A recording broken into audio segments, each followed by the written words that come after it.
Welcome back to Harny Revenge, the place where stories of justice, boundaries, and inner rebirth are told like small flames, illuminating the quiet darkness.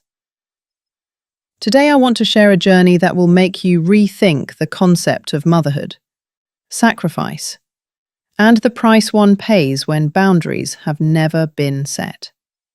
This is the story of Margaret Hayes, a 68-year-old woman who spent more than half her life raising her son, giving him her entire heart, her money, her youth. Yet, in a moment when it seemed there was nothing left to lose, she realized a shocking truth. Unlimited love is not truly love. It is permission. And when you stop giving permission, you finally begin to love yourself.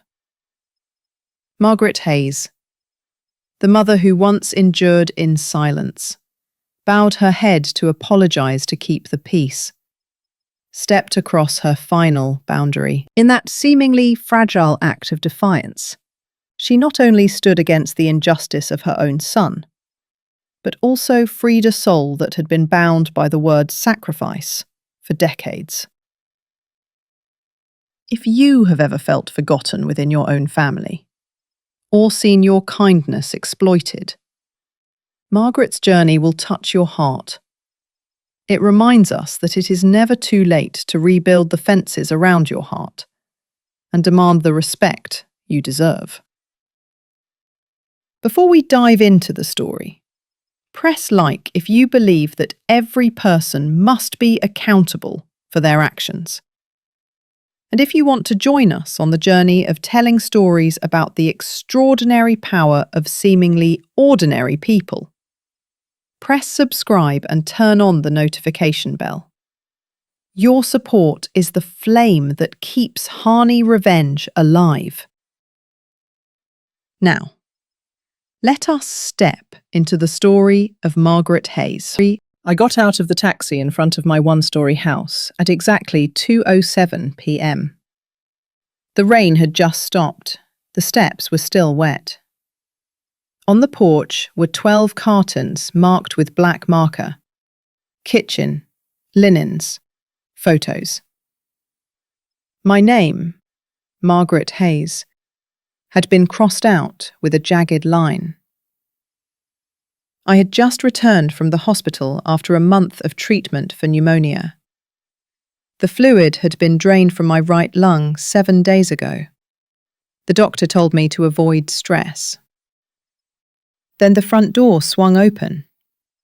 Ethan, my son, stood in the doorway. He pushed up his glasses, his face pale from lack of sleep. Behind him was Camilla, his wife, holding a stack of papers in a plastic folder, the flap half open, the round stamp of a notary glinting. "Mum, this house is no longer yours." One sentence, 6 words, tore through every layer of defense in me. I heard the blood pounding in my ears. My left arm went numb. The ringtone of my phone buzzed somewhere in my coat pocket, out of tune with the wind in the maples. I opened my mouth, but the words stuck in my throat. No longer yours.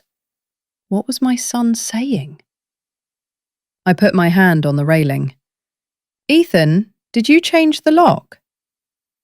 He did not look me in the eye. "We changed it. You cannot come in unless there is a scheduled meeting with the family lawyer." Which family? My family or Camilla's family? Camilla stepped forward half a pace, calm as someone who had just wiped down the kitchen table.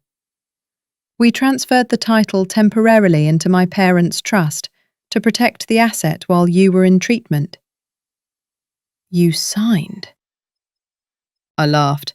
She said I had signed when? I had been on oxygen almost the entire month. I had not signed anything. I scanned the boxes. One lid had come loose, revealing the wedding portrait of me and Mr. Hayes, his hand on my shoulder, his eyes smiling in a squint. Someone had placed a strip of tape across the glass, as if sealing my mouth shut. I pulled out my phone, dialed 911. My hand was no longer shaking. Strange. I need a deputy sheriff. Someone is driving me out of my own home. While waiting, I looked at Ethan. You have no right to give anyone something that does not belong to you. Camilla tilted her head. The power of attorney you signed last month allows Ethan to act on your behalf. We used a quitclaim deed to transfer it. The recorder's office has filed it. You should rest, power of attorney. I swallowed. For the past month, apart from nurses and doctors, the person I saw most was the priest who came to pray. I did not sign any power of attorney. Camilla lifted the file folder as if showing off a new photograph. I skimmed the edge, saw the words durable power of attorney in bold, the line signed and notarized typed. The notary's name was M. Vargas. That name hit me like a block of ice. Vargas was Camilla's cousin's surname. A sheriff's SUV pulled up to the curb. Deputy Coleman stepped out, hand near his holster but face gentle. He listened to me. He listened to Ethan. Then he said the words I had already guessed. Ma'am, this is a civil matter. There is no court order for me to let you in. If the two sides cannot agree, it is best you stay elsewhere tonight. Tomorrow you can go to the county recorder to check the title. A civil matter, which meant I had to leave. Tonight, in the very town I had lived in for 40 years, I had no place on my own doorstep. I pressed my lips. Deputy, they say I signed a POA while in the hospital. He nodded without promise. Recorder's office opens at 9 in the morning. If there was any irregularity in notarization or signs of undue influence, your lawyer will know what to do. Ethan pulled a key off the hook and slipped it into his pocket, an act of possession. I will keep the house clean for you, Mum. He said, keep, as if I were a stain. I picked up my old suitcase. Before turning away, I bent down to lift the wedding photo frame from the photos box. The tape peeled back, leaving a cloudy streak across the glass. I brushed it lightly and said, loud enough for the whole sky to hear, "This house is mine. I have not given it to anyone." That night, I slept at St. Gabriel's Church. On a long wooden pew, knees wrapped around my suitcase. The scent of polished wood, of candles, mixed with rain. The priest left on the side table a cup of hot cocoa and a slip of paper with 3 lines. Recorder, 9 a.m. Don't go alone. Take notes. I smiled, an American-style reminder from a man of faith. It felt out of place, yet strangely comforting. At 2:16 a.m., my phone vibrated.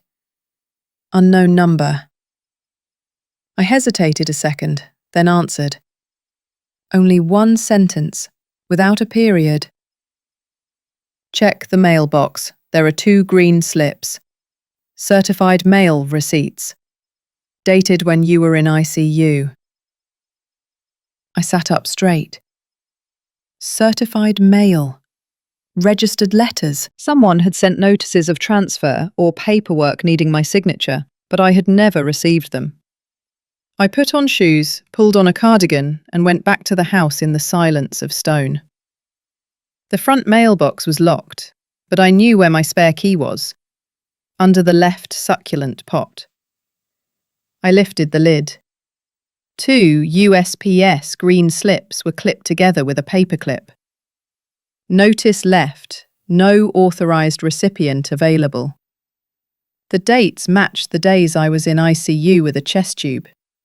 The "Sign for on behalf" line bore a half-printed, half-cursive scrawl that looked like Camilla's. I took photos, emailed them to myself, then forwarded them to Ava, the neighbour girl who always helped me set up my phone. "Keep this safe for me," I wrote. When I looked up, the kitchen light was on behind the curtain. Camilla's shadow passed by. The front door was still locked. That was fine. Tomorrow the county recorder would open. Paper lies are harder to sustain than spoken ones. 9:03 a.m. I stood at the county recorder's counter. The woman wearing a name tag that read Jean took my ID card, typed quickly, then pulled out a printed chain of title for my property at 1137 West Laurel Avenue. Every line struck me like a hammer. Owner of record, Margaret E. Hayes. Document recorded 30 days ago. Quitclaim deed from Margaret E. Hayes to Camilla R. Santos, Family Trust.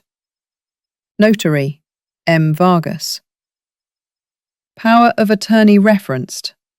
Durable POA executed 5 days prior. Agent, Ethan J. Hayes. Transfer on death deed, Todd, voided the same day due to new conveyance. I gripped the counter edge to keep from falling. Ms. Jean, I never signed a POA. I never signed a quitclaim. I was at Baptist Medical Center the entire month. Jean tilted her head, cautious. Ma'am, I cannot give a ruling. But you can purchase copies of the documents and check the notary acknowledgement for defects. If you suspect fraud or undue influence, you need a lawyer to file a quiet title action and place a lis pendens. That way, any transaction related to your house will be frozen until the court decides. Quiet title, lis pendens. The words slid into the lock like keys. Turn, jam, turn again. I bought 3 sets. The power of attorney, the quitclaim deed, and the notary acknowledgement. I placed them into a folder, snapped the clasp shut. On the courthouse steps, the wind wrapped around my coat like a hand. I opened the POA first. The opening line, I, Margaret E. Hayes, being of sound mind. I stopped there. The signature below resembled mine by 90%. But the witness was listed as S. Diaz. I had never known anyone named Diaz except the nurse's aide in the medical ward. The notary was Mr. Vargas. License number matching the public record. Date: 5 days before I underwent the second chest tube procedure. I knew that at that time I was in ICU. Under such heavy sedation, I could not tell day from night. I opened the quitclaim deed. The agent signing on my behalf was Ethan J. Hayes, by and through durable POA.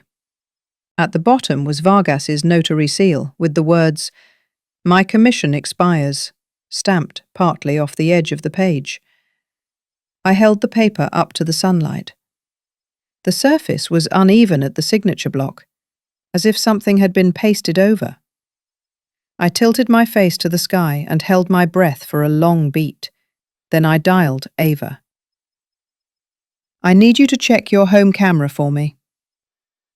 The night I went into ICU, from 1:20 to 3 a.m., was there anyone in front of my porch? Ava exhaled sharply. "I do. My dad's camera covers half the street. I will pull the clip I hung up and made another call.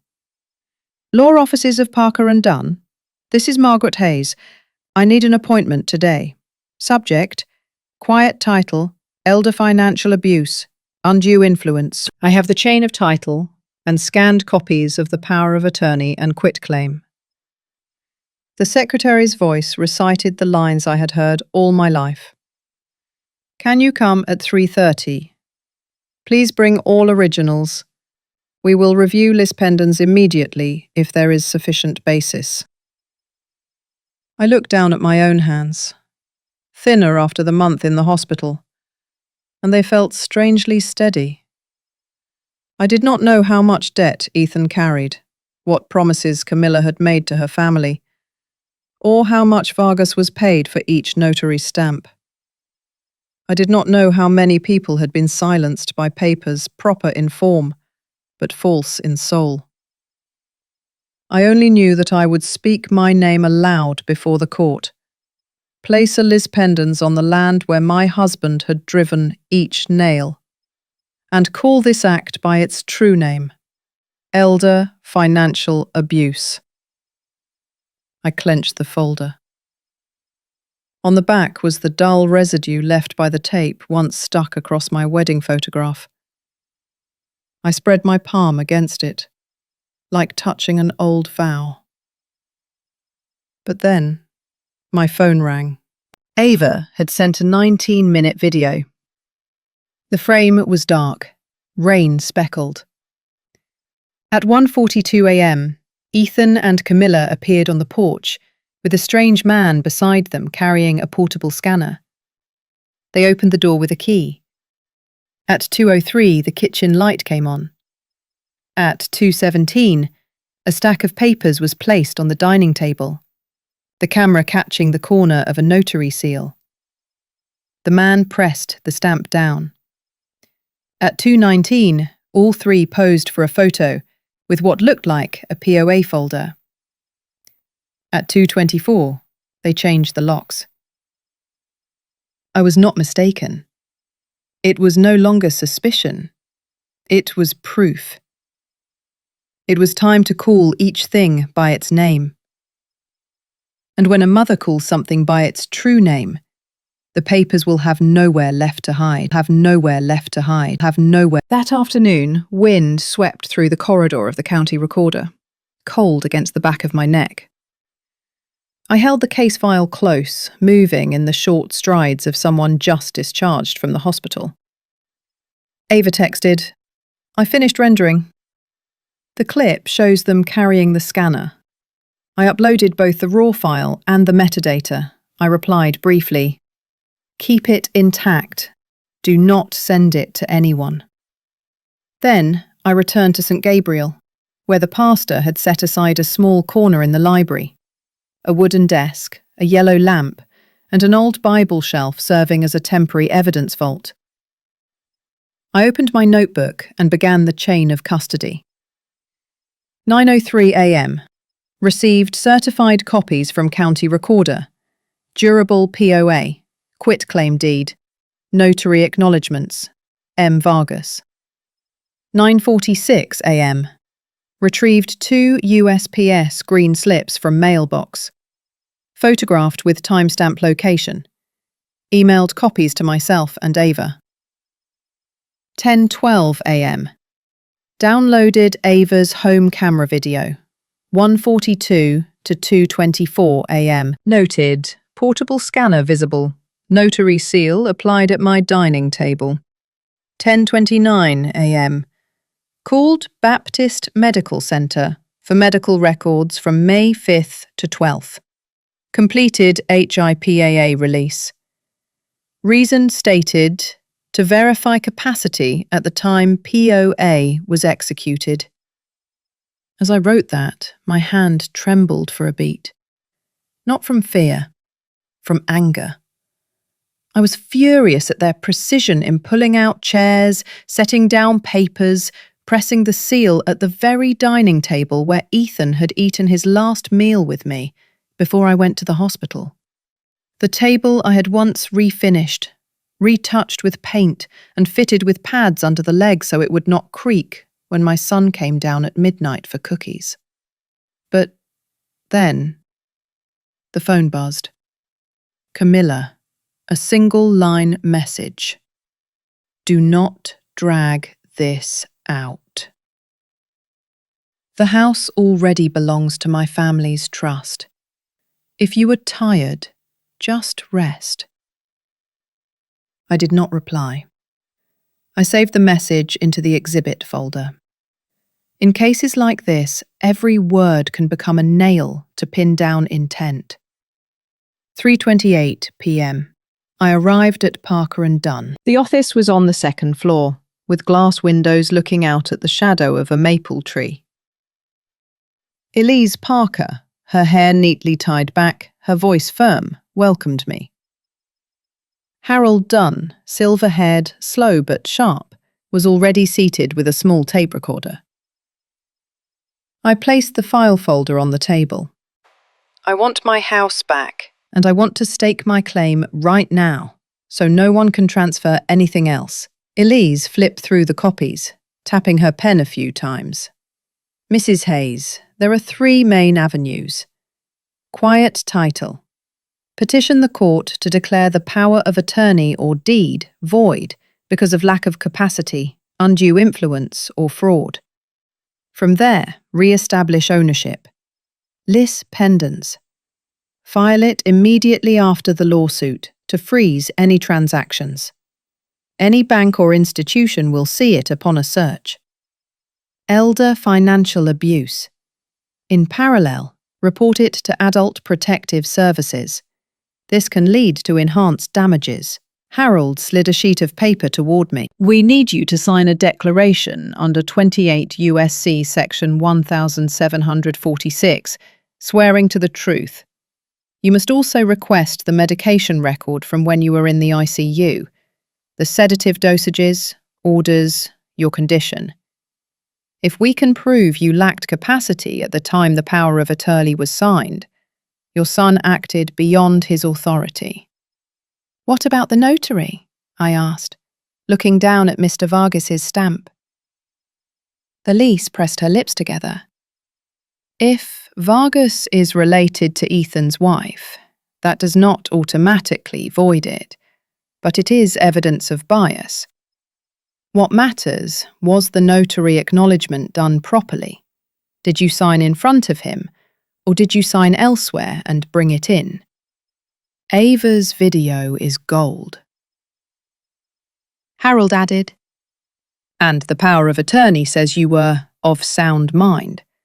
If hospital records show you were under strong sedatives, we have grounds for lack of capacity. And the quitclaim deed? Elise pointed at the agent field. Ethan signed by Margaret Hayes through power of attorney. That means the entire deed stands on the power of attorney. Take down the POA, and the deed collapses as well.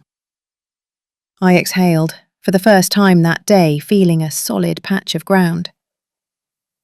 Elise handed me a list.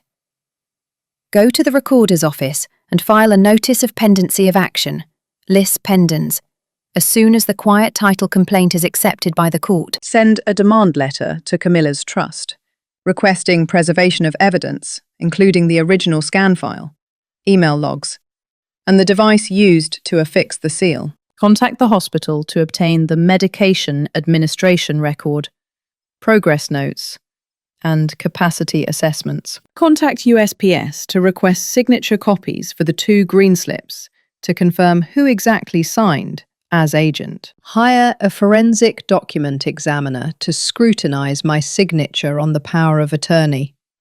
Pen pressure, stroke direction, compared with genuine samples of my handwriting. Seek a temporary restraining order if Camilla or Ethan threaten or harass. What can we do immediately? I asked. Elise checked her watch.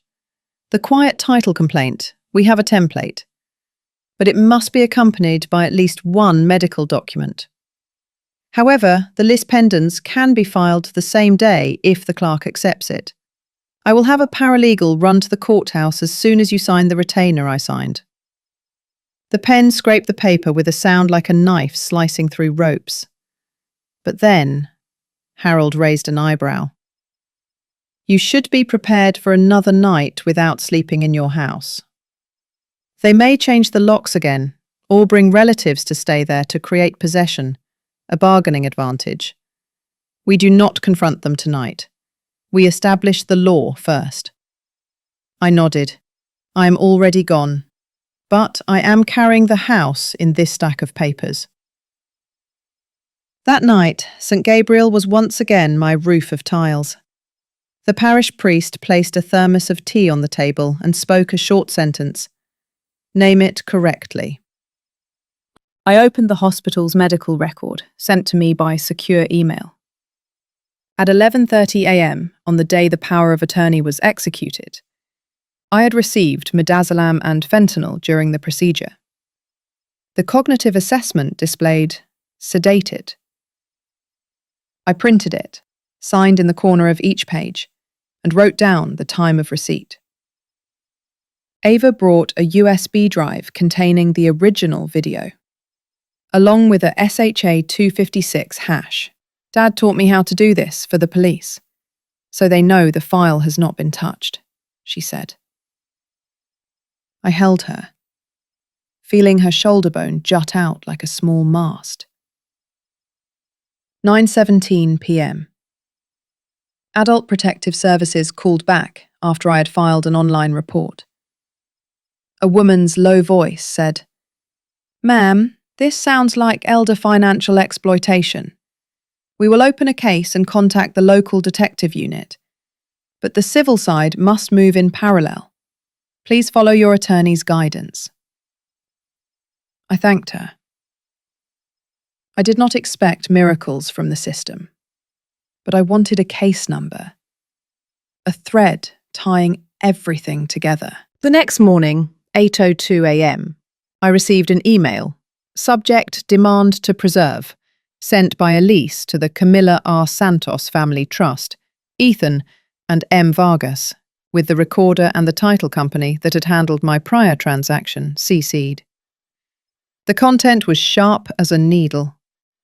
All parties are hereby on notice to preserve all ESI, electronically stored information, related to the execution of the purported power of attorney and quitclaim deed, listing everything from scan logs, emails and text messages to the printer at my house.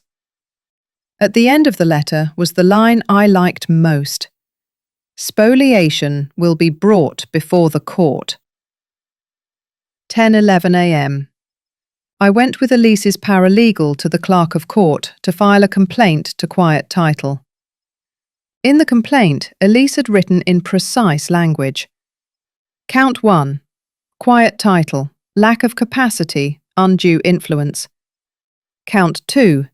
Declaratory relief, invalidity of power of attorney. Count 3. Financial elder abuse. Prayer for relief. Restore title to Margaret E. Hayes. Attorney's fees. Punitive damages. Attached. Exhibit A. Chain of title. Exhibit B. Ava's video camera recording. Exhibit C. Medication administration record and sedation indexes. Exhibit D. USPS green slips. 10:29 a.m. The paralegal pulled a ticket number at the recorder's office. I held the Liz pendants marked Notice of Pendency of Action, the paper Elise had called Dropping the Anchor into the Middle of the River. When I signed my name, my hand did not tremble.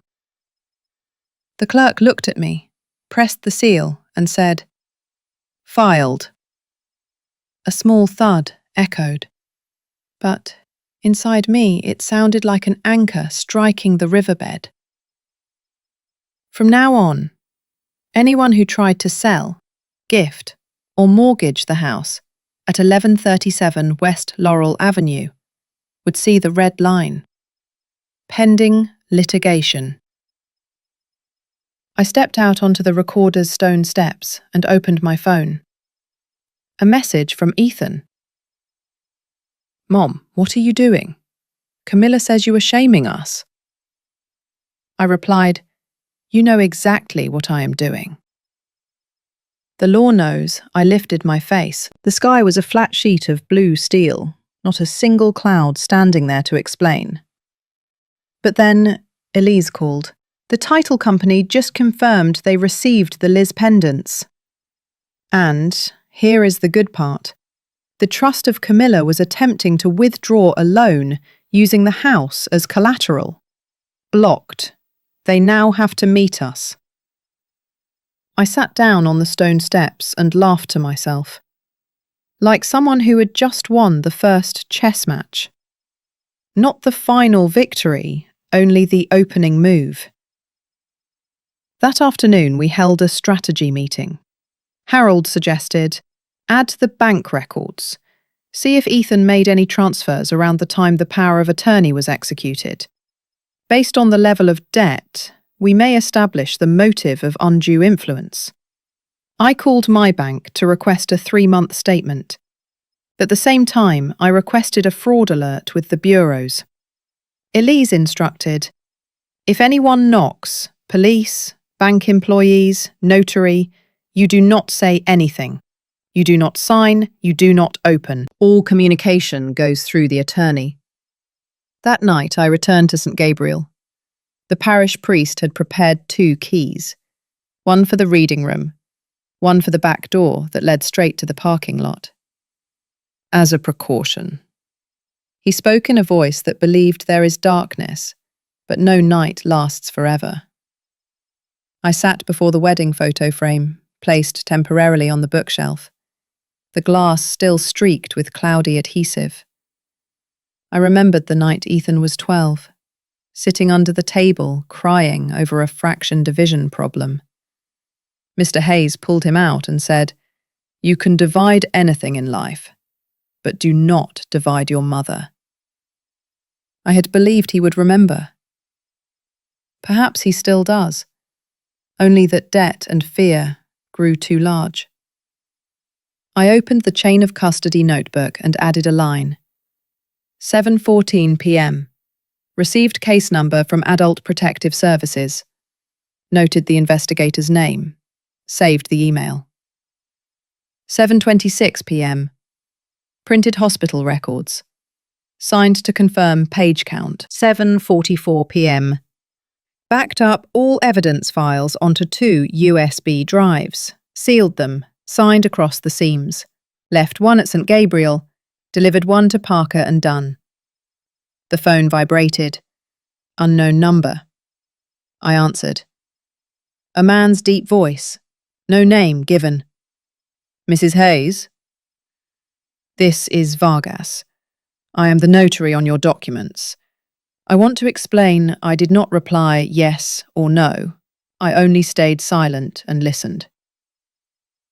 Vargas said he had been called by a family attorney, signed at my house because of urgency, with the witness being S. Diaz, a cousin of Camilla. I asked, did you check my ID? He hesitated for 2 beats.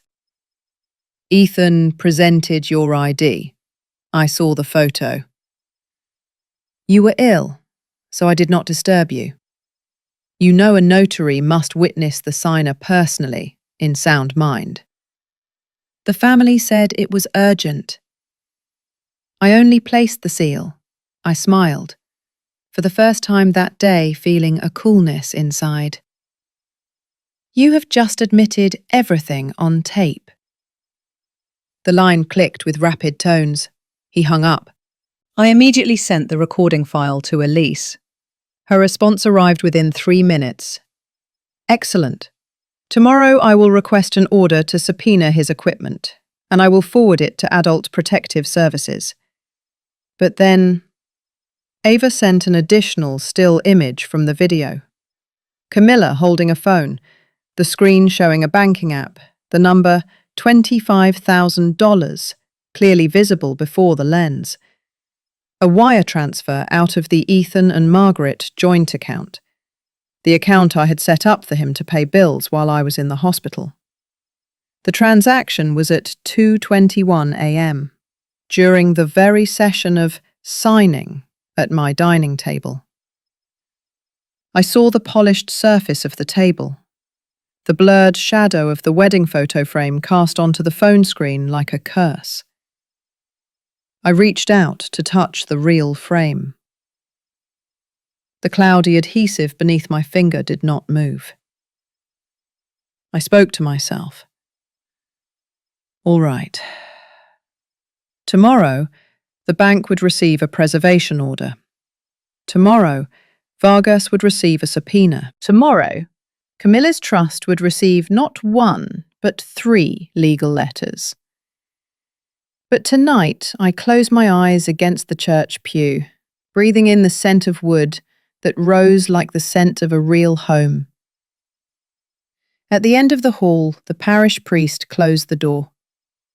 I heard the lock turning steadily, clear, proper, with a witness present.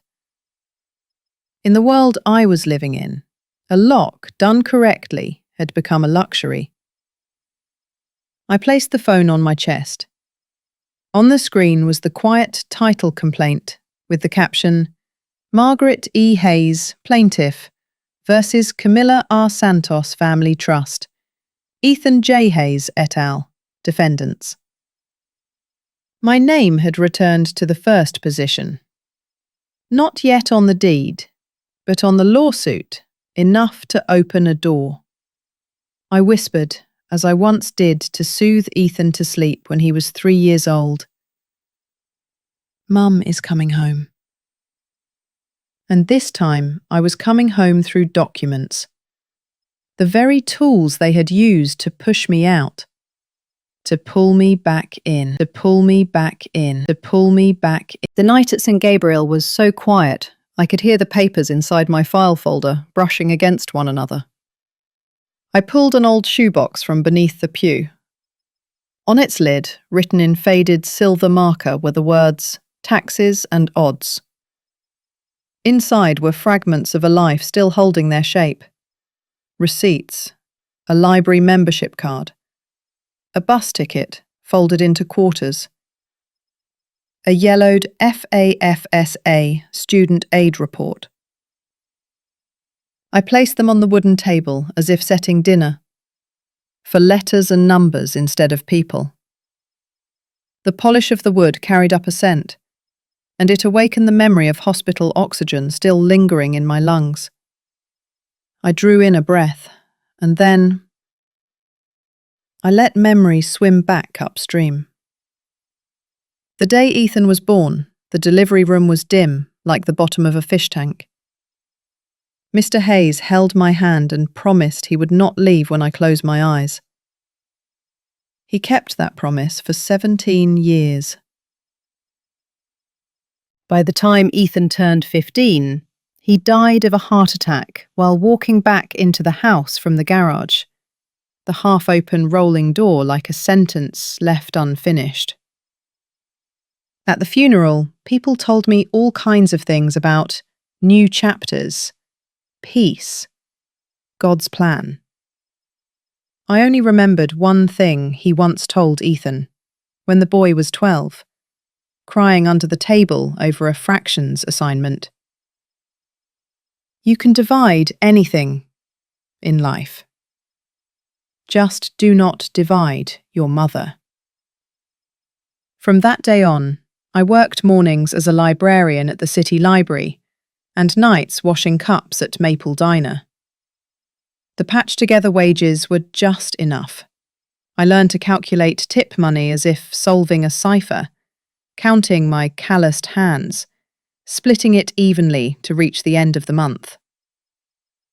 Ethan joined the robotics team at school, his eyes glowing like halogen bulbs each time his robot leapt over a wooden bar. I sold my engagement ring to buy him a second-hand laptop, its battery worn out, but still steady enough to make the cursor draw paths across the screen.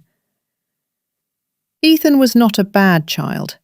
He was good at math, disliked literature, loved taking things apart and putting them back together.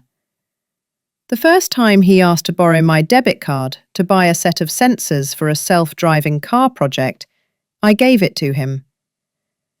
I told him, Write every expense in the notebook. At the weekend, reconcile it with me. He nodded right away. I remember the way he counted every dollar, like counting circuits. By senior year, we sat together filling out the FAFSA. I filled in the income, he filled in his desired school. We chose Send to State U. The school counsellor spoke in a reassuring voice. You can apply for a Parent Plus loan if there is a gap.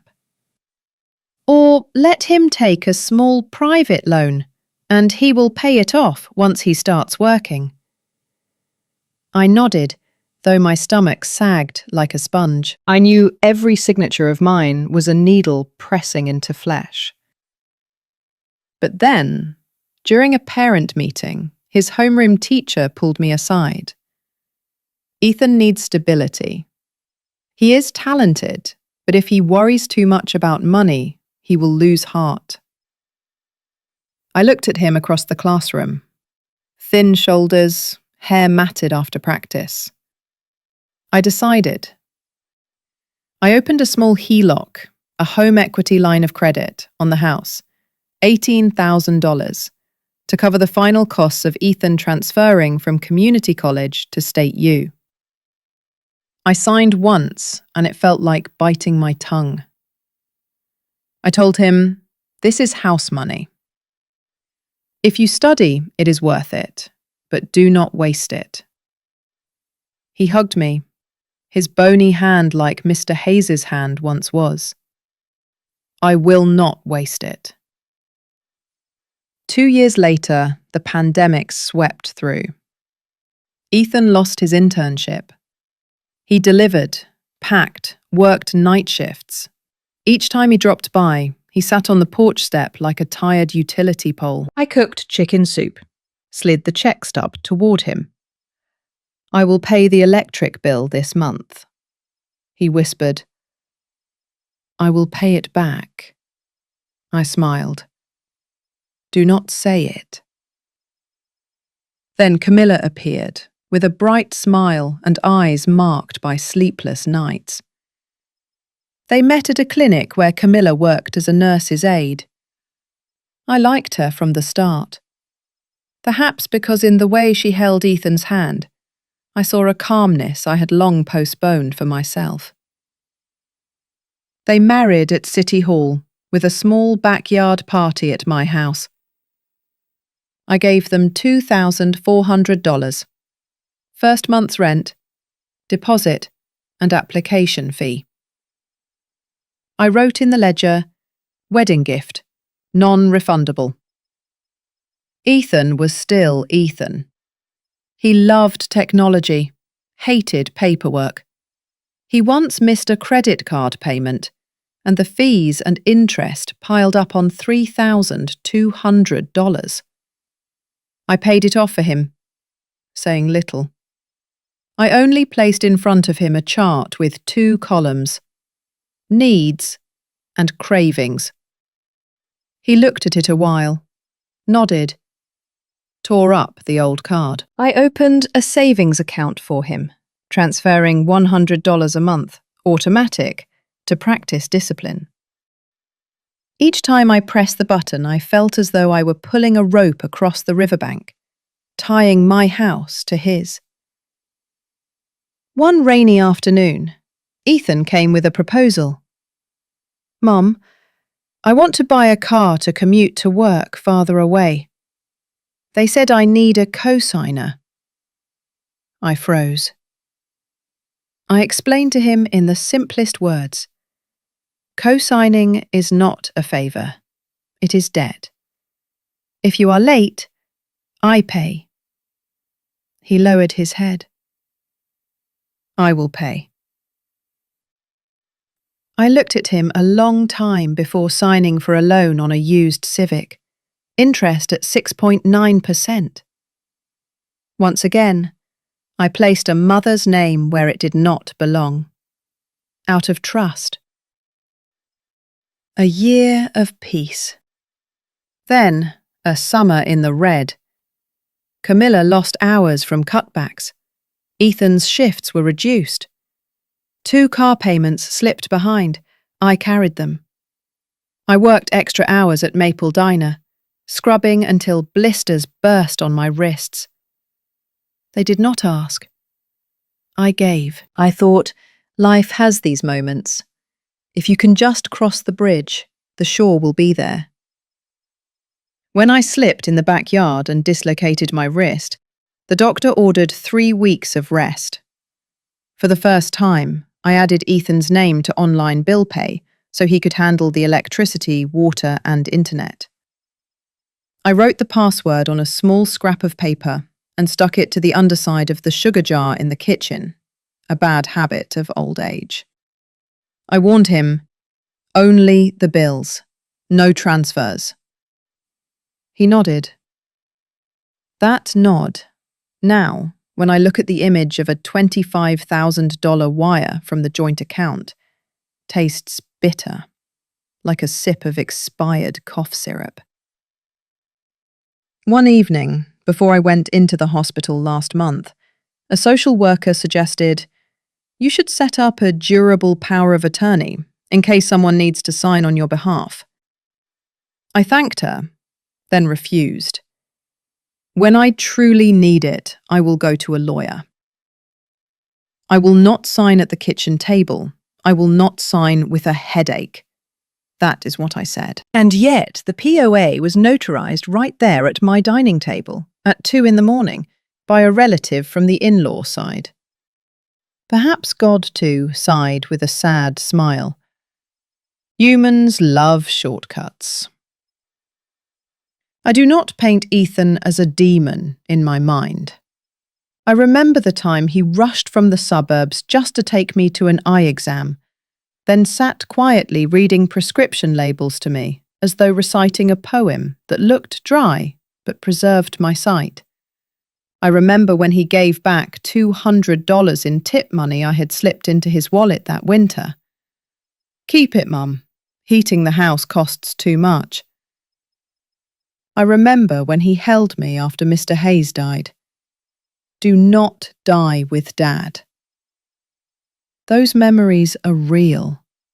They make everything hurt more. But then, those small and gradually larger financial helps had paved a road leading to today. Ethan's experience with online bill pay, my habit of writing passwords in easy places, the joint account I had opened temporarily for hospital bills. All of it became the bridge for a wire at 2:21 a.m. Acts of kinship, when repeated, turn into legal gaps. I rolled the old FAFSA form in my hand. The yellowed paper crackled like a forest of dry leaves. I thought of every loan I had signed, every debt I had paid, every arrear I had cleared, when Ethan stumbled. I do not regret raising my child. I do not regret trusting him. I only refuse to accept that trust being used like a box cutter, slicing into my name on the deed. I opened the evidence notebook and added a page of reverse timeline. Year Ethan was 15. His father died. I worked 2 jobs. Year Ethan was 18. FAFSA, Parent Plus considered. Used a home equity line of credit for $18,000. Year Ethan was 22. Civic needed a cosigner. 2 late payments due to cut hours. I paid. Year Ethan was 24. Joint account opened temporarily to pay hospital bills. Added online bill pay. Last month, I was in the ICU. They entered the house at 2 a.m., stamped the power of attorney and the quit claim. Today, I filed Liz pendants. I put down the pen. The moon rose in the church window like the round eye of a camera that never shuts off. I do not need a camera to remember who I am. I need the court to remember what my home is. The phone lit up. An email from the hospital. Capacity note addendum. Patient under sedation, midazolam/fentanyl, at the time mark. I blew lightly on the paper as though clearing dust from a photo frame. Another brick placed into the wall I am rebuilding, one row at a time. At the back of the room, the priest tapped gently on the door and left a white envelope. Inside was a check for $100 with the line, "For filing fees." I smiled, the smile of someone who has learned that small sums can build great things. I will return it, just as I once taught Ethan with the 2-column chart. But today, I accept it. Because good people help each other with the right papers. I folded each receipt, clipped each document into the binder with coloured tabs, as though clasping fingers together in a silent prayer. Tomorrow morning, we will face each other. Not with tears, but with testimony, with exhibits, with docket numbers. Tomorrow morning, I will look straight at Ethan and say the one sentence he should have spoken for me long ago. I gave you many things in life. Memory, time, money. The house is not one of them. You have no right to give what never belonged to you. I turned off the light. Before sinking into a fragile sleep scented with candle wax, I heard the phone buzz one last time. Elise sending the schedule. Deposition Vargas, pending court order. Subpoena USPS, filed. Bank preservation letter, sent. 3 lines, short, clear, like 3 steps on a ladder. I laid my palm against the wedding frame, where the cloudy streak of glue now looked like a scar. A true scar, more beautiful than a painted one. Trust, once torn, is not mended by apology. It is mended by action. And a house, if taken, will return by law, will return by law, will return. On Tuesday morning, I arrived at the office of Parker & Dunn earlier than my appointment. Elise pulled out a chair for me. Harold set a recorder on the side. Today we do not run, we read, Elise said, her voice like tapping a metronome. Read to see what they did and what we failed to do. She spread across the table a set of enlarged printouts from the recorder. Durable power of attorney, quitclaim deed, and the preliminary change of ownership report attached to the deed. On the corner of each page, the office stamp crossed in bold, recorded, date, time, book, page. I looked at the power of attorney first. Beneath the line, I, Margaret E. Hayes, was a signature 90% like mine, but not mine. Harold pointed with his pen to the notary acknowledgement box. Vargas checked personally known to me, which means no ID number recorded. But yesterday he called you, confessed he used Ethan's ID to pull up a photo. Those two statements collide. He smiled thinly. 1 brick falling from their wall. Elise turned to the quitclaim deed under grantor, Margaret E. Hayes, by and through agent Ethan J. Hayes under durable POA. Under grantee, Camilla R. Santos Family Trust. Below was the stamp of M. Vargas, date and time 2:18 a.m.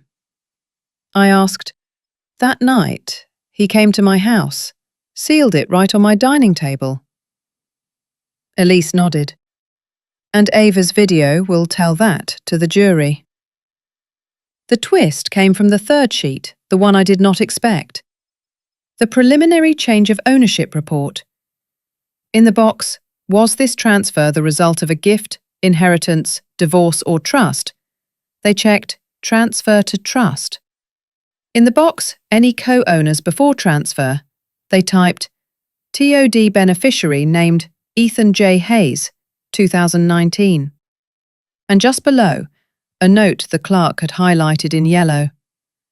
TOD voided due to new conveyance. I blinked. TOD? Elise looked at me. You once signed a transfer on death deed, so that after you die, the house passes automatically to Ethan. It gave him no present rights, but psychologically, sometimes it plants a sense of ownership. That sentence anchored itself in me like an old weight.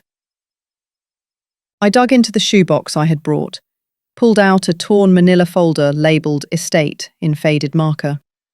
Inside was a copy of the transfer on death deed I had signed 3 years ago, after one fall in the backyard. I had read and believed that TOD only activated upon a death certificate. While I lived, I remained the owner. I had wanted to give Ethan a kind of insurance. If I fell suddenly, he would not have to pay for probate. I had never meant to hand him present power, but here it was. The line, TOD named Ethan, printed squarely on Camilla's peacock, like a charm stamped over the illusion. This house was already mine. But then, a message from Ethan arrived just as I clipped the manila folder shut. Mother, you promised the house would be mine with that paper from back then. I am only protecting it before the in-laws have to bear your debts. I drew in a deep breath. My heartbeat slid down a step of the staircase. I typed back, deliberate, as if checking a formula in the library. The transfer on death deed only takes effect when I am dead. I am not dead. You know that. Elise leaned in, placing her hand on the file folder. This is the first twist. The transfer on death deed you signed years ago will be shuffled into their story to say that your intent was exactly this. But the law is the law. A transfer on death deed does not create present ownership. Everything they did relies on the power of attorney. We strike the power of attorney. Everything collapses. She underlined quickly. Argument. You signed the transfer on death deed in a clear state of mind, with witnesses, filed the correct form to avoid probate, not to hand ownership to your son or the daughter-in-law's trust, while you are alive. Harold turned the page. The second twist. There are 2 versions of the quitclaim. The first was rejected by the recorder because it lacked the preliminary change of ownership report. Then it was refiled with the correct form. That means they planned it and ran back and forth. Proof of intent. Elise handed me a tax bill report from the assessor. The mailing address for property taxes had been switched to the Santos Family Trust mailbox 3 weeks earlier. This is a classic move, she said. Change the address to capture all notices, including certified letters you never received. The 2 green USPS slips you photographed will fit perfectly here. I thanked her, though my mouth was bitter as if I had bitten into raw almond skin. I remembered the scrap of paper with my password that I had taped under the sugar jar in the kitchen. The wrong thing I had done for convenience. They fit together like circuits Ethan once miswired, that blew the fuse when he was 16. Elise pressed on. The third twist is in the notary journal. We have already filed a complaint with the notary public unit. At the same time, we petitioned the court for an order compelling Vargas to produce the notary book from that night. If the book says personally known, but in fact he did not know you, and the video shows the stamp being placed at your dining table at 2 a.m, we have notary misconduct. You hold the recording where he admitted using your son's ID. That is gold. Harold flicked the corner of the acknowledgement. The seal, "My commission expires," pressed crooked, bleeding into the signature. "Crooked alone does not void it," he said. "But combined with the false personally known and the midnight stamping at your table, we have an ugly picture." I asked, "And what about adding a name onto the deed? Could they claim I once let Ethan be listed with me?" Elise shook her head, sliding the chain of title toward me. There was no deed ever adding Ethan as a joint tenant or tenant in common. Only the transfer on death deed, and that had been voided once the new quitclaim was recorded. "If they invent adding a name," she said, "the recorder's office would have no book and page, and the title record now is clean. From you to Camilla's trust through the power of attorney and quitclaim. All the better for us to aim directly at the pair of false documents." Harold stacked the files neatly, pressing them flat, like smoothing a blanket. "Next step, subpoenas. Vargas, the notary journal, every device used that day. S. Diaz, testimony about her so-called witnessing. Camilla and the trust, emails, messages, scan logs, calendars. Ethan, bank logs, especially the $25,000 wire at 2:21 a.m. Title company, if involved, the original preliminary change of ownership reports, the person who filled it out. We will also file a motion for temporary restraining order, prohibiting waste of the property. No changing locks, no renting, no mortgaging, no demolishing." But then the receptionist knocked, delivering a FedEx envelope. Elise opened it. Inside was a notice of trustee's intent to encumber. Camilla's trust proposing to use my house as collateral for a bridge loan, to repair the roof, to upgrade, and so on. At the bottom, the bank had already refused because of the lis pendens. I could not hold it in. I laughed aloud, not from joy, but from relief. The anchor I had dropped yesterday had scraped the bottom. Elise glanced at the clock. "We will push forward the hearing on the substance of the power of attorney. The focus, your capacity, at 11:30 a.m. that day.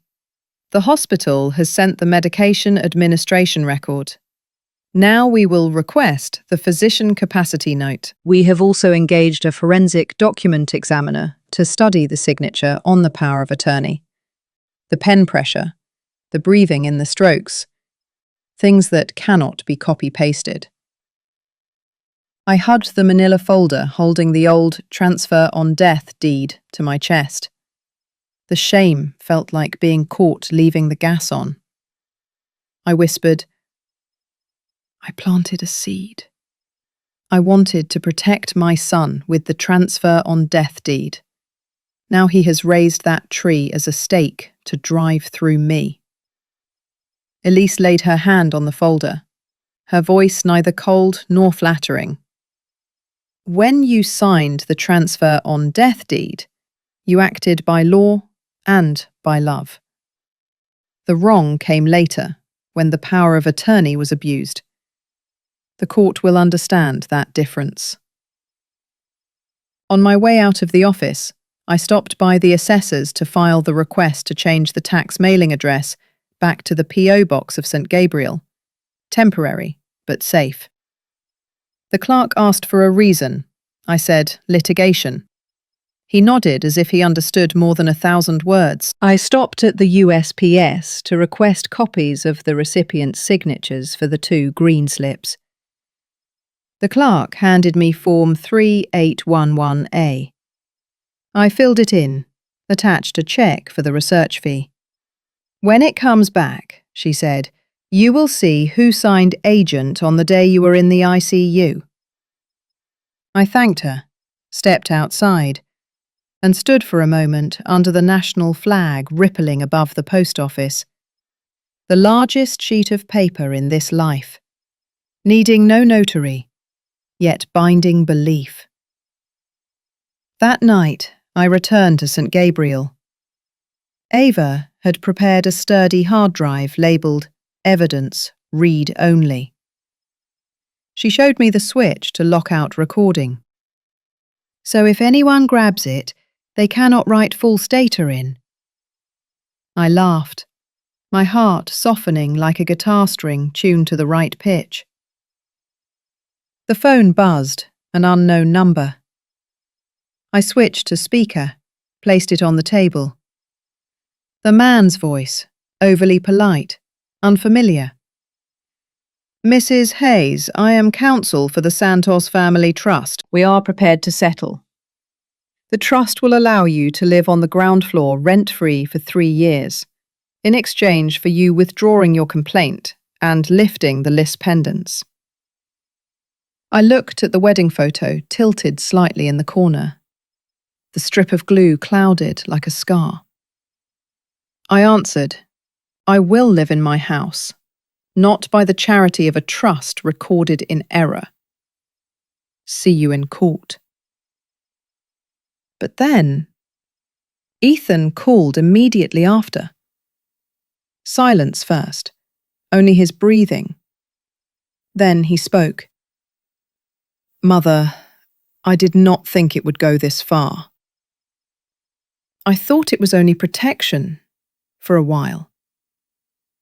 I closed my eyes. For a while, yet you changed the locks. For a while, yet you wired $25,000. For a while, yet you put my house up as collateral.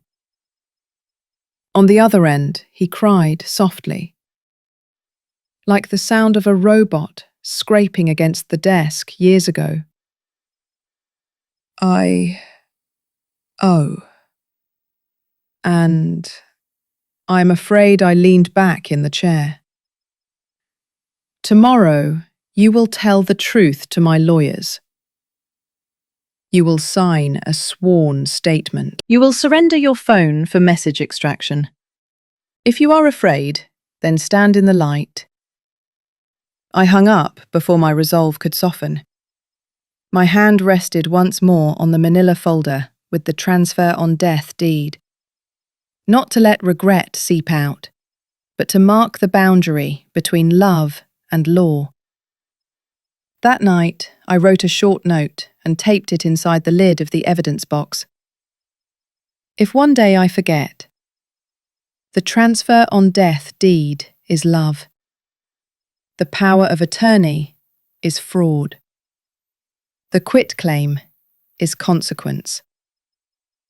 I will return home by law. I turned off the light. Outside, rain streamed down the gutter like ink lines on an acknowledgement. Inside, every word now stood on my side, not because they loved me, but because I forced them to be read correctly. Tomorrow morning, Vargas would face his notary journal. Diaz would face her oath. Camilla would face the preliminary change of ownership report they themselves had filled out. Ethan would face his mother, the woman who signed a transfer on death deed out of love, and a complaint out of justice, out of justice, out of justice. Wednesday morning, the sky was pale and thin like tracing paper. I returned to the county recorder with a printed list of questions. Time of submission, who submitted, which agency submitted on behalf, high-resolution scan of the originals, who filled in the preliminary change of ownership report, and when the tax mailing address was changed. Jean at the counter greeted me with a steaming cup of coffee, and the eyes of someone who had seen too many family storms pass across this desk. You want the high-resolution image? Fine. And the submitter information for that transaction. Jean typed a quick volley of keys. A beep, and the printer spat out a transaction receipt. Received. 8:04 a.m. The same day recorded on the acknowledgement at 2:18 a.m. Method. Electronic recording through the portal of DocuSubmit, LLC. The intermediary submitter. Submitter. Santos Family Trust. Care of Diaz Legal Support. Walk-in. Number. Online. Diaz, I repeated, my eyes stopping at the bold line. Jean shrugged as if to say, the chain is clear. I requested an additional 600 DPI scan of the power of attorney and the deed. At that resolution, the ink lines looked like geological strata. My signature on the power of attorney, too perfect. No hesitation at the beginning or end of strokes. Pen pressure, even as if by machine. Precisely what the forensic examiner once told me is rare when signing under sedation or pain. In the corner of the acknowledgement, M. Vargas had marked, "Personally known to me," and then beneath it, written, "ID presented, driver's license 4444. I captured a close-up. Two clauses fighting each other. Could you print for me the preliminary change of ownership report with metadata? Who typed it and at what time? Jean nodded, calling Mr. Patel, the records supervisor. He brought out the PCOR with the line, "Prepared by E. Hayes," Ethan's own hand. The field "Mail Future Tax Bills to" had already been changed to Camilla's Trust P.O. Box 3 weeks earlier. He pointed to the small box at the bottom. Any agent helping to complete this form? They typed S. Diaz. I felt a chill slip down my spine. Before leaving the recorder's office, Jean leaned in and whispered, "If a notary writes, 'personally known,' then not writing an ID number is common, one or the other. But writing both, unusual. And the 2:18 a.m. time on the acknowledgement, I have very rarely seen that." She let out a short sigh. But unusual does not mean invalid. The court will gather all these unusual fragments together. I stopped by River and Trust Bank. Marta Klein, an employee in fraud and customer protection, invited me into a small room with a sign that read, "We listen." I placed on the table the preservation letter Elise had sent the day before. Marta opened her screen and asked permission to take notes. "We see a wire of $25,000 at 2:21 a.m. from your joint account. Initiated via mobile," she said, scrolling through a log. "User, Ethan J. Hayes. Device ID ending in 7C2F. IP address, located at your house. Beneficiary, Santos Family Trust operating at another bank." She printed out the wire advice and device fingerprint summary, a page full of numbers and codes. "Wires are not covered by Regulation E, like debit cards," she said slowly. "But if you file an unauthorized wire affidavit and the police or Adult Protective Services get involved, we can send a recall request and a hold to the receiving bank.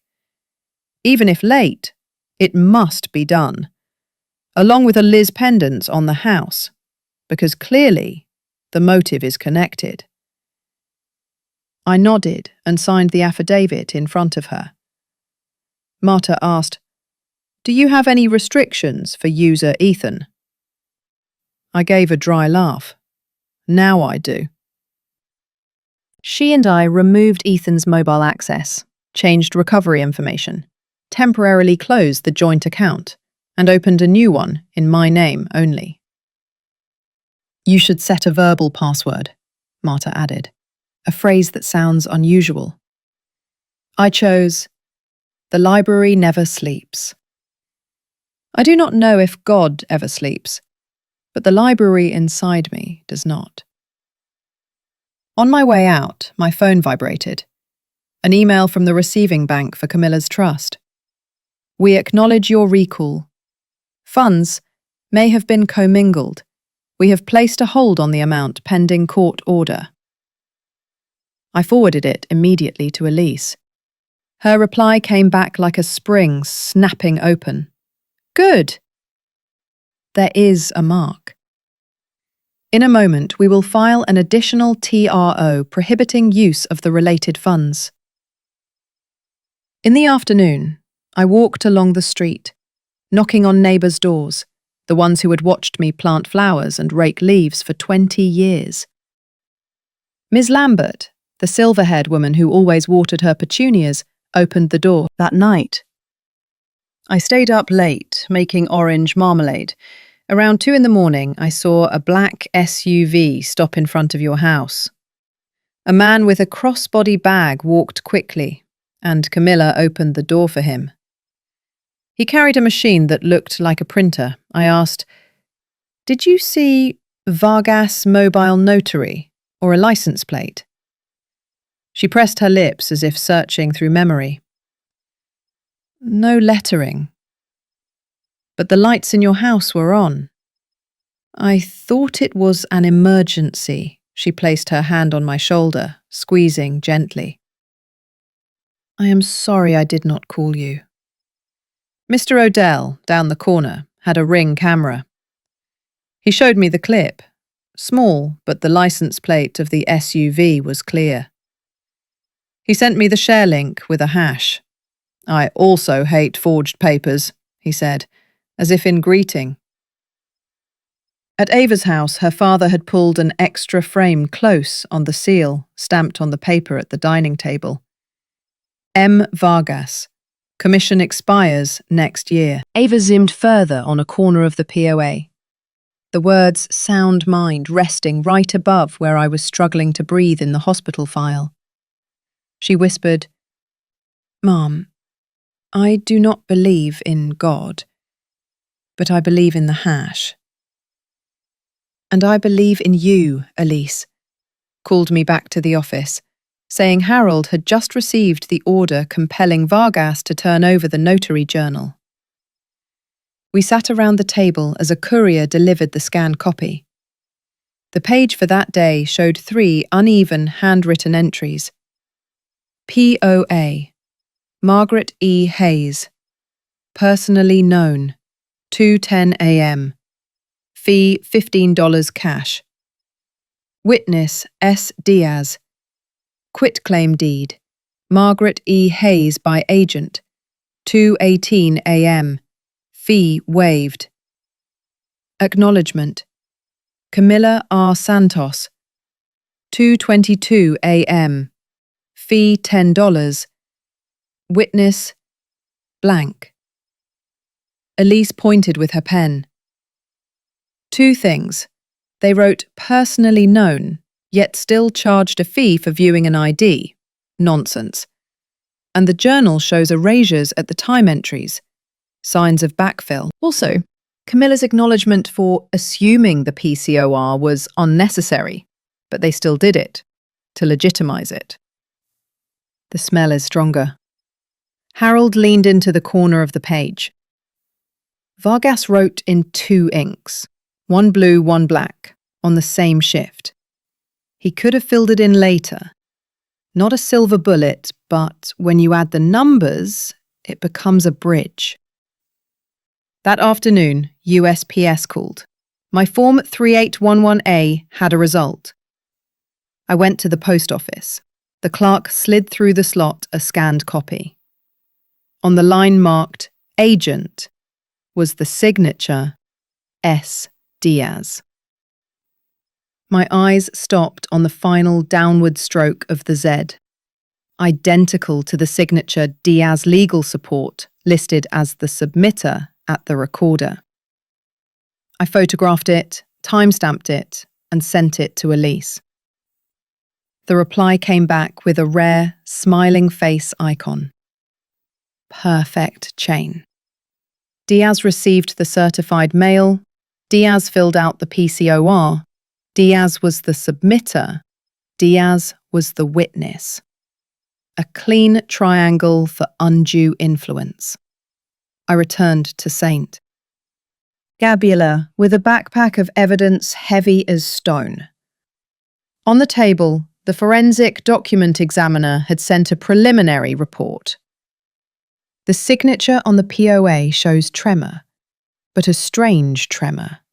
Smooth and even, common in slow attempts to mimic, not in natural hand weakness or drug effect. Blunt starts and stops in the strokes of M and H, signs of multiple pen lifts. Pen pressure unusually steady compared to the control samples. My signatures when opening a bank account last year. Tentative conclusion, indications of simulation. I printed it, signed the margin, marked the hour. I opened the medication administration record. 11:30 a.m. Midazolam fentanyl. RAS score -2. The physician wrote, patient responds to simple commands, but is drowsy, reduced orientation. I clipped it into the exhibit. If the court asks, were you alert enough to execute a durable transfer of property? I will give them the number. But then, the phone rang. Marla. They knocked on my door. Asked about Bay 12 card. Asked about the hard drive. I'm scared, I said. Go to Parker and Dunn now. Hand over nothing. Say speak to counsel. I sent Elise a message. Shield Marla. On her end, one word came back. On it. Night fell. Harold called to say the court had set an ex parte hearing for the morning, on a TRO, to block Camilla's trust from touching the funds and the property. I will ask for an additional clause ordering preservation of the scanner and devices in your house, he said. The other side may attempt a clean. With the order, any log deletion is spoliation. I sat alone in the reading room, watching the wedding photo tilt by 1 degree. The yellow lamp threw my shadow and hazes across the glass. 2 imperfect outlines, warped a little, but real. I thought about the fragments gathered through the day. Acknowledgement 2:18 a.m. Personally known plus ID. Diaz in all 3 corners. P-C-O-R. Prepared by E. Haze the wire at 2:21 a.m. The journal in 2 inks. Simulated tremor. RASS -2. Each fragment alone only hints. Put together, they march in file, like soldiers before the court. I do not need a silver bullet. I need enough lead rounds to raise a wall against the wind, until the judge brings the gavel down and says, title restored. I turned off the light, locked the door the right way, turned once, pulled, listened for the clean click. A small act, but in a story full of false locks and forged paper, the sound of a true lock is a kind of prayer. Tomorrow we put Vargas on the deposition chair. Diaz will follow. And if Ethan has enough courage, he will sit beside me, speaking the truth in the real name of the one who raised him through mornings in the library, and nights in the diner, and nights in the diner, and nights. In the morning, Elise, Harold and I were present in the emergency courtroom.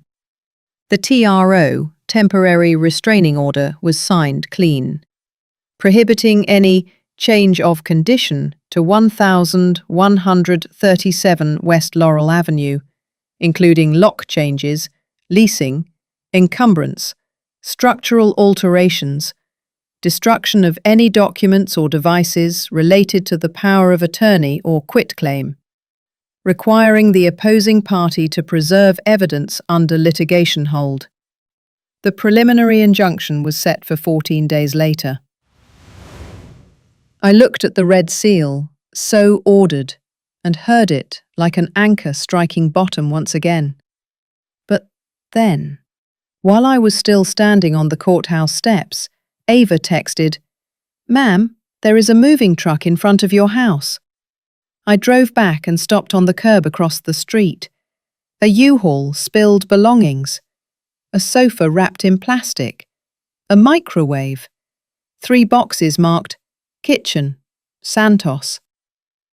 Camilla, Mrs. Rosa Santos, Camilla's mother, a heavy-set man, likely Uncle Hugo, and Ms. S. Diaz, indeed Diaz, were hauling furniture through the porch. On the window was a taped sheet. "No trespassing. Santos Family Trust." A brand new chrome lock gleamed on the door. I stood on the curb, steadying my breath as if before a dive. Sheriff Coleman had warned me, "Ma'am, do not step onto the property if the other side is establishing possession. Let the TRO and service do their work." I called Elise. "They are moving in." Elise answered, "Process server is on the way." "Do not confront. Record from the sidewalk and send it to me at once." I raised my phone. Camilla saw me and waved a bundle of papers. "Notice of lock change for safety." We already notified entry for repairs to the former owner. Mrs. Rosa cut in, voice soft but sharp. "You should focus on your treatment. Do not make trouble." Hugo slammed the sofa down on the floor, the living room I had polished every weekend. "The TRO was just signed," I said, not shouting. "It prohibits you from changing locks and altering the condition. Violation is contempt of court." Camilla shrugged. "We have not been served. Without papers, it is as if we do not know." Deputy Coleman arrived 10 minutes later. He looked at the TRO copy I handed him. "Good, but I will not enforce until the defendants are served." Just then, the process server appeared, hair dishevelled, old briefcase in hand. He read aloud the names. Camilla R. Santos, Family Trust. Camilla R. Santos, S. Diaz, Hugo Santos, and delivered copies of the TRO and complaint. Camilla brushed his hand aside. "I will not accept." The server set the packet down on the doorstep, reciting the closing formula, "Served at dwelling/place of business," like a prayer. Diaz jerked her chin. "Leave it there, the camera has recorded." The deputy nodded. "Now that each has been served, I advise you all to stop any moving until the hearing. Violation may bring court sanctions." Camilla pulled from a cardboard folder a thick-printed cease and desist letter. "You defame us. You slander the notary. You damage our reputation. If you do not remove that article and withdraw the list pendants, we will sue for defamation and seek a restraining order to bar you from access." I received the letter, but I did not read it there. I tucked it into the exhibit, threats, folder. Elise had said, "Anti-SLAPP and litigation privilege are the armour. They threaten to force you to pull down the flag." Ethan appeared from behind the U-Haul boxes with dark circles under his eyes. He looked at me and then down at his shoes. "Mom, do not film." I lowered the camera. "Look at me." He did not. Rosa pulled him close, whispering something in Spanish. I caught 2 words.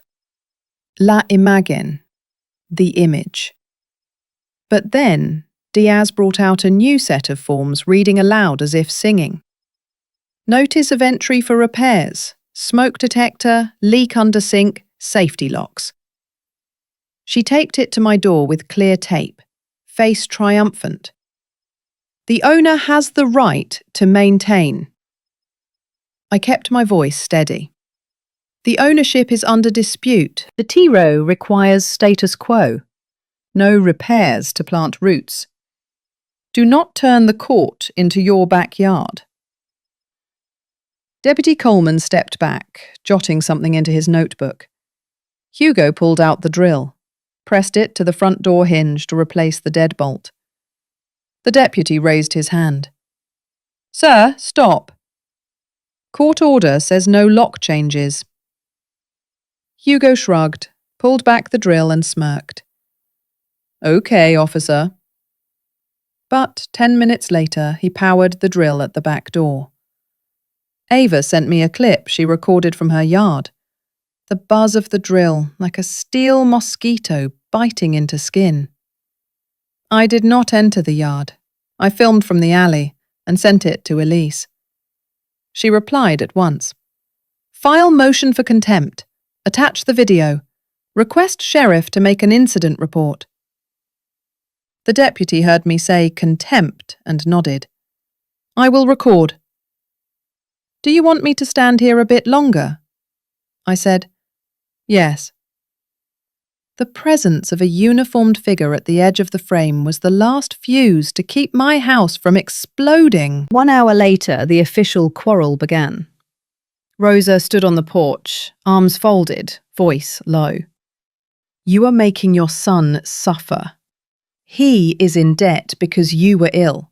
He saved the house from taxes and medical bills. What more do you want?" I answered, "I want the house, my house, restored to my name. I want the papers correct.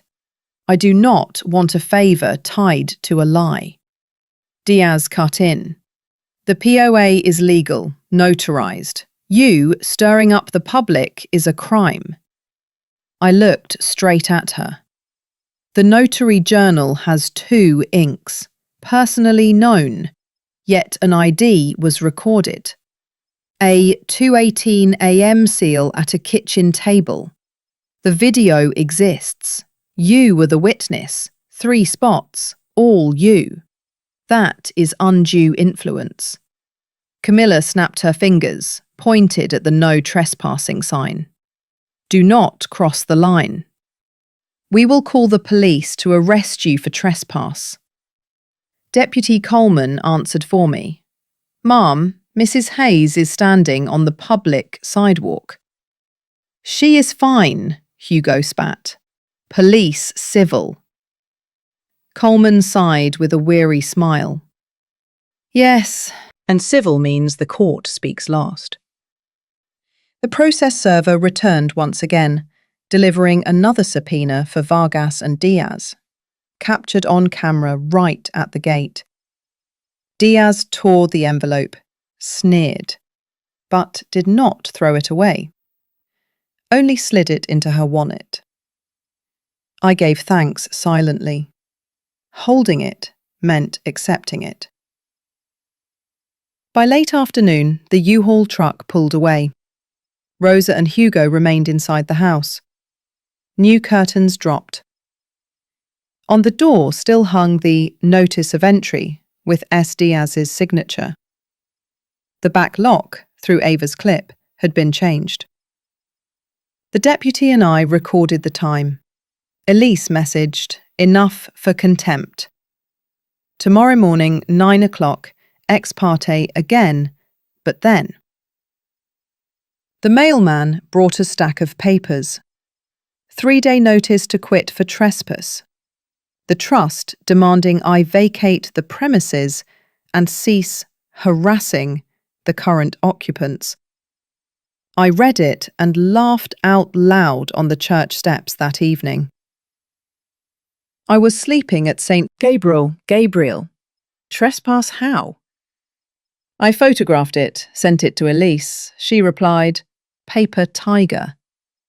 They want to build a base for unlawful detainer.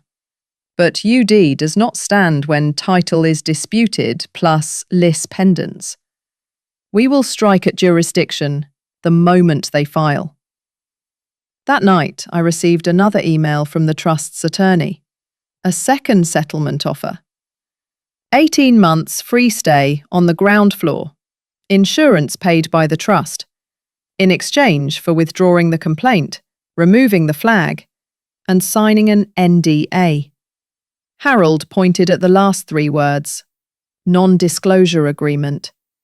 They fear the light more than they fear losing. I answered with one sentence Elise drafted. No deal during pendency. Preserve all ESI. See you at the hearing. The next morning, court heard the motion for contempt. Elise played Ava's video of Hugo drilling the back door after being served. The deputy's report attached. The judge looked at Camilla. Why change the lock after service? Camilla turned to Diaz. Diaz said, repairs. The judge. Repairs can be temporary. Do not alter locks again. Return access to status quo ante or face sanctions. The gavel struck. Diaz's face turned one shade paler. Rosa exhaled sharply. Outside court, Ethan waited at the railing. This time he looked at me. Mum, I am truly afraid. I owe credit cards, medical bills from the in-laws. Diaz said put it back into the trust to avoid creditors. I kept my voice steady. Hiding debt with forged paper is theft. Protecting by taking the house of the one who raised you is cutting roots. He nodded like someone just out of deep water. I will hand my phone to Elise. I will sign a declaration. I pointed to an empty spot on the bench. Sit down. Right now, before fear turns back into obedience. That afternoon, the court locksmith, escorted by the deputy, sealed the back lock, logged the number and photographed it, leaving status quo as the front lock, already changed before the hearing. Rosa stood behind the curtain, watching without opening. I did not enter. I stood on the sidewalk, the sun slanting warm across my cheek. My house was not yet back, but my name stood upright in the court record, and their attempt at intimidation by presence had struck a wall called TRO and contempt. That night, I pinned on the wall of St. Gabriel a small sheet beside the wedding photo. They changed the lock. I changed the method. They tape threats. I tape court orders. They carry in roots. I plant a flag. I turned off the light. In the dark, the sound of the drill had receded. Only the low hum of the air conditioner remained, like the copy machine at the recorder this morning, a dull sound, but lawful. Tomorrow morning, Vargas will take the deposition chair, Diaz after him. And Ethan, if he keeps the courage of midday, will speak the truest opening words of his life. I was wrong.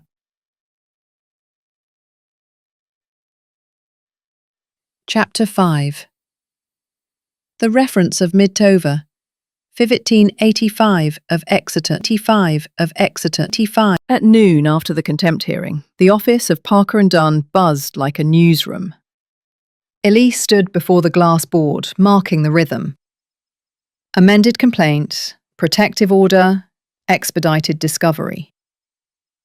Harold spread the files into columns.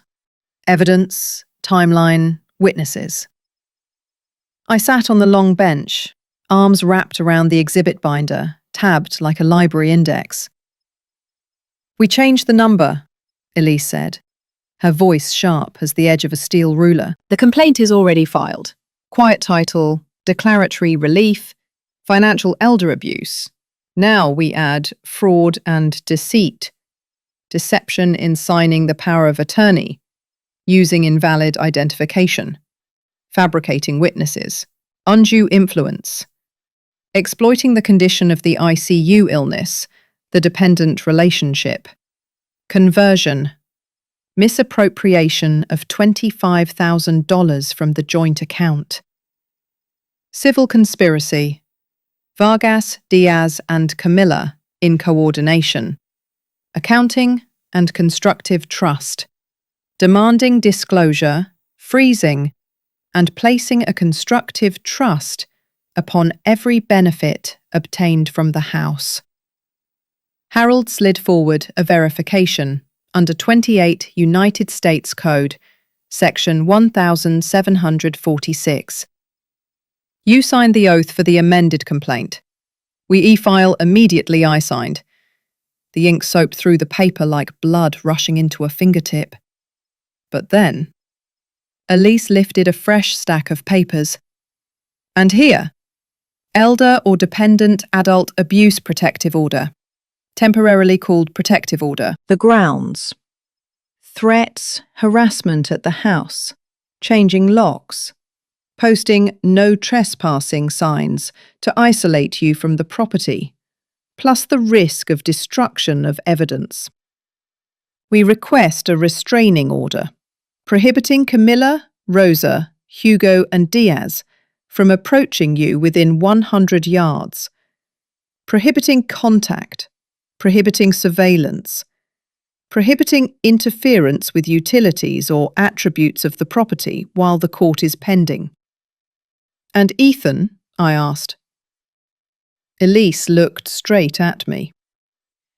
If Ethan cooperates, we do not include him in the order, but we require that he not contact you privately, that everything goes through counsel. 3:05 p.m. The amended complaint was e-filed. The system pinged back a new docket number. The lis pendens remained in force, the anchor unmoving. The demand to preserve electronically stored information had been sent yesterday.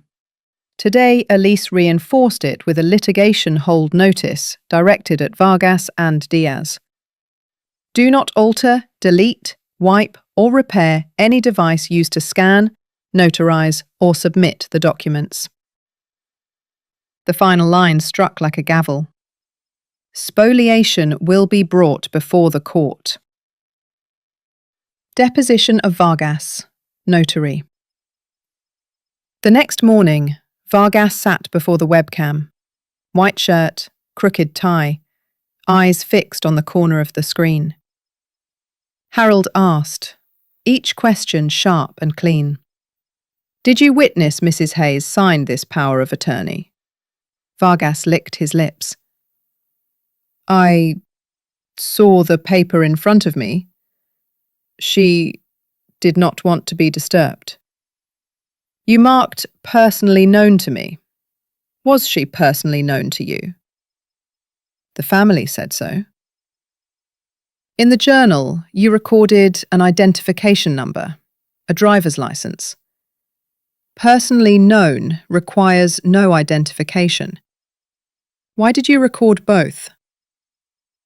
I was careless. The time is 2:18 a.m.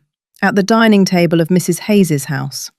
Is it your professional habit to notarize in the middle of the night at the private residence of the signer? Sometimes.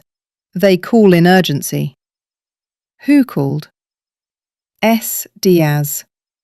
She said she was a paralegal assisting the Santos Family Trust. Did you collect a cash fee? Who paid? Hugo paid. $15.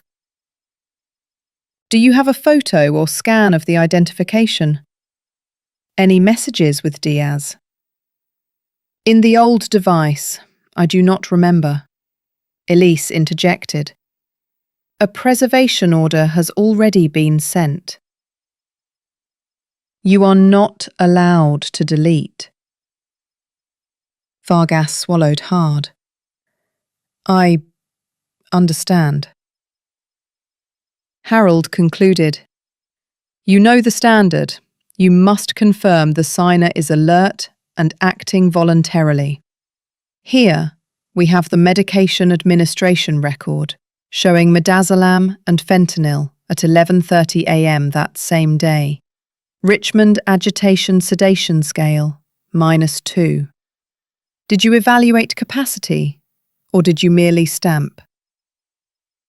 Vargas was silent. The microphone caught the sound of his breathing.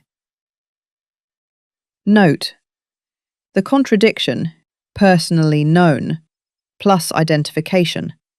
The midnight hour, the private location, the cash payment, the link to Diaz. All entered into Exhibit Deposition 5. Deposition of Diaz. Paralegal, legal support. In the afternoon, Diaz appeared in person with a young male attorney. The perfume was overwhelming. Elise switched on the recorder, setting down the paper gavel with a soft tap. Ms. Diaz, you were the one who received the certified mail, the green card, on behalf of Mrs. Hayes on that date, signing as agent. Yes, I am legal support for the trust. You called Vargas and brought him into the house at 2:10 a.m. Yes. You were present when Ethan signed the quitclaim deed by agent. Yes. You filled out the preliminary change of ownership report and submitted the e-recording through DocuSubmit. She glanced at the attorney. He nodded. Yes. Were you aware that Mrs. Hayes was in the intensive care unit that week? Were you aware she was under strong sedation? I am not a doctor. But you knew she was not physically present to sign in front of Vargas. Objection. Argumentative. The attorney interjected. Elise's tone did not shift. Let the court decide. Next. Did you send the message, "Move before she gets out," in the signal group? Diaz stiffened. Elise placed a screenshot Ethan had just produced. The message from Diaz, dated that day. Let's get this in trust before she comes back. E-record first thing a.m. Diaz pressed her lips. That message is fabricated. Elise pressed. Then consent to a forensic extraction of your phone.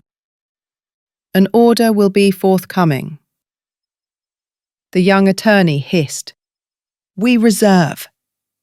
Note. The intent is as clear as daylight. Ethan. Sworn declaration. Evening. In the conference room at St. Gabriel.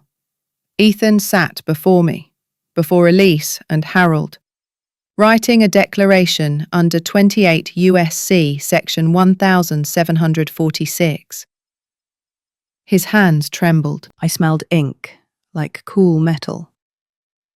I, Ethan J. Hayes, declare that I agreed for Camilla and Diaz to use the power of attorney. I believed it was a temporary protection. I used my phone to wire $25,000 into the trust account at 2:21 a.m. I changed the locks. I allowed my in-laws to move in. I knew my mother was undergoing treatment. I regret it. No one threatened me, but I was under debt pressure and misguided advice.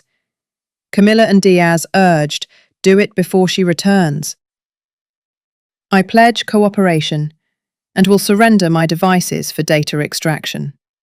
Elise nodded. Good.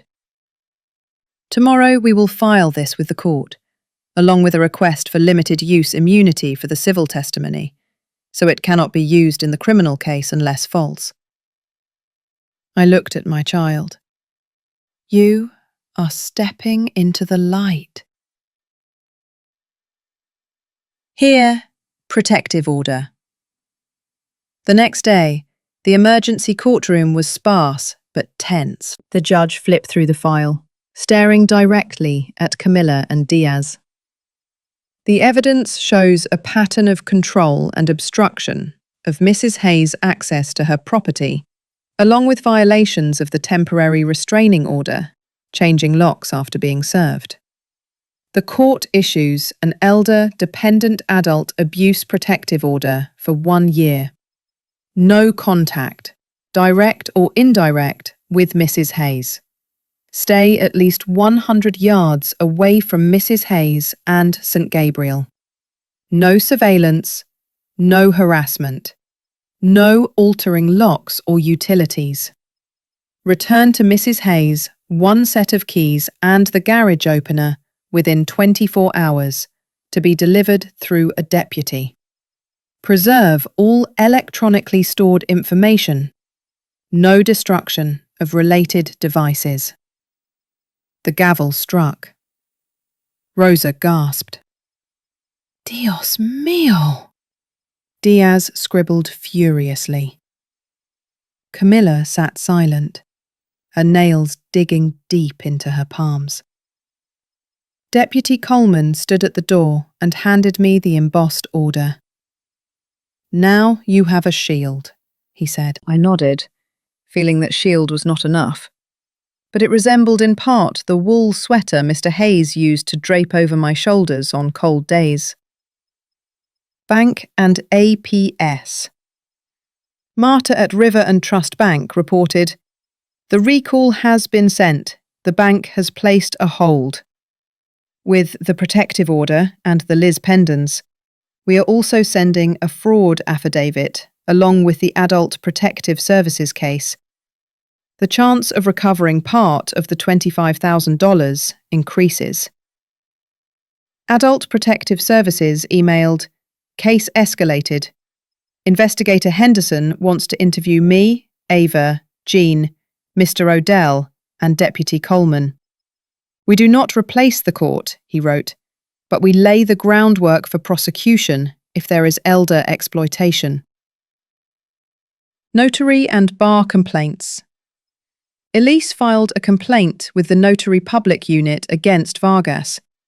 Conflicting journal entries, improper acknowledgement, inappropriate location. At the same time, she submitted a grievance to the State Bar regarding Diaz's self-styled role as legal support, exceeding the bounds of legal practice if Diaz was not a paralegal supervised by an attorney. No promise of immediate discipline, Elise said, but it goes into the record. Motion. Expedited discovery. Harold stood at the printer. "We will seek an order permitting fast-track discovery. Subpoena Duces Tecum to DocuSubmit LLC for filing logs. Diaz's and Vargas's carriers. Apple and Google for any backup of Signal or WhatsApp. The title company if there was contact, and the utility for lock change logs." He gave a wan smile. "They like the night. The court likes the log." But then, counsel for the trust sent a long email, threatening defamation claims because Mrs. Hayes accused Camilla of theft. Elise drafted a 2-line reply. Litigation privilege shields statements made in connection with the lawsuit. Any anti-SLAPP motion, we will file and seek attorney's fees. Focus your explanations on the court. The send button gave a ping like knocking on a hollow drum. Steps light, but steady. In the afternoon, I, with the deputy, received back the keys and the garage opener under the protective order. Hugo passed them through the crack of the door, his eyes like a dull blade. The deputy checked, took photos, and prepared the receipt. "You are not to go in alone," he cautioned. "Wait for the preliminary injunction hearing. We will accompany you when you need to retrieve belongings." At night, Ethan sent his Apple ID password and backup to Elise for forensics.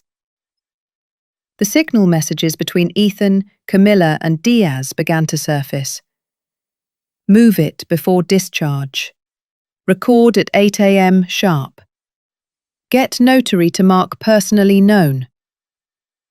I read them not to add pain, but to lessen uncertainty. Truth has a way of diluting both rage and self-blame.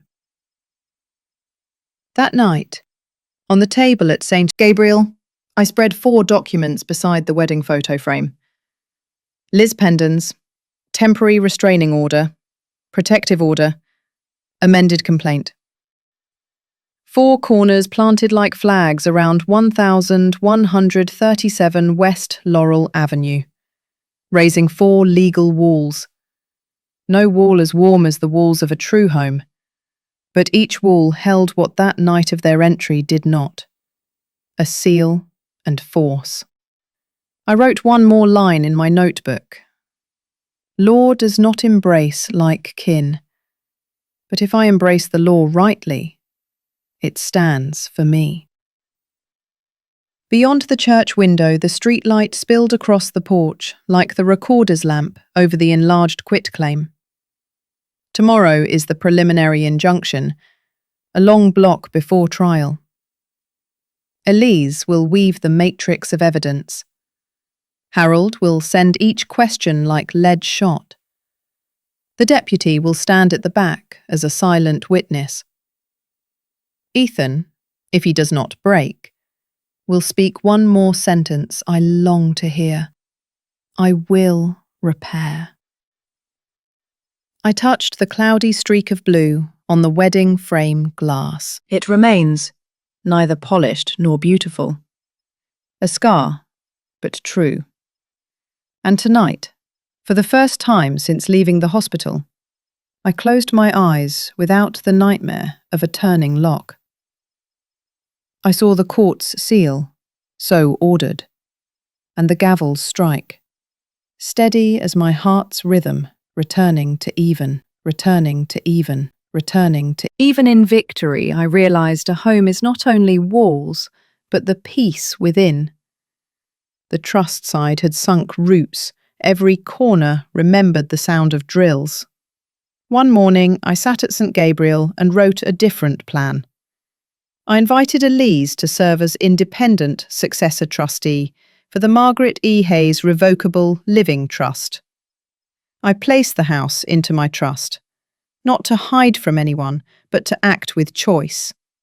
I would sell the house voluntarily, lucidly, when the price was right, place the proceeds into the trust, and buy a small condo near the library in St. Gabriel, on the ground floor, no stairs.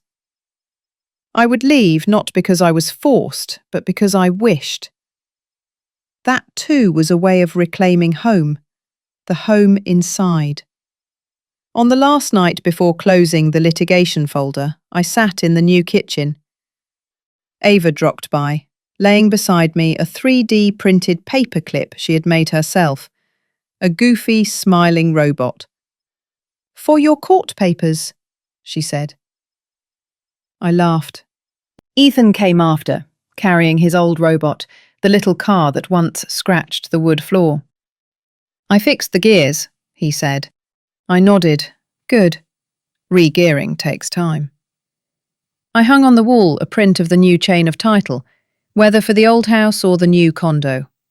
Margaret E. Hayes. Thin black font, spelled correctly. I did not tear up the old transfer on death deed. I clipped it into the new trust as a lesson. A paper born of love cannot be wielded as a stick against the one who signed it. When I turned off the light, the cloudy streak of glue on the wedding photo frame still reflected. I no longer wiped it. Scars are not for erasing. Scars are for remembering. Remembering not to sign while sedated, not to love without boundary, not to let others turn paper into blade.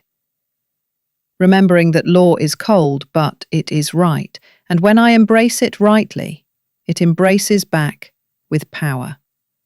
Enough to unlock a door once closed from within that night. The next morning, I brewed coffee and carried it to the porch. Deputy Coleman drove past, raising his hand. I raised mine. Across the street, Miss Lambert watered her petunias. Mr. Odell adjusted his camera. Ava pedalled off to school. Ethan sent a brief message. "Mum, today I start financial management class." I typed back 3 words. Hold the boundary. And that was enough. Home is not only where the deed lies. Home is where my name stands in its right place. and where my heart stands within its rightful boundary.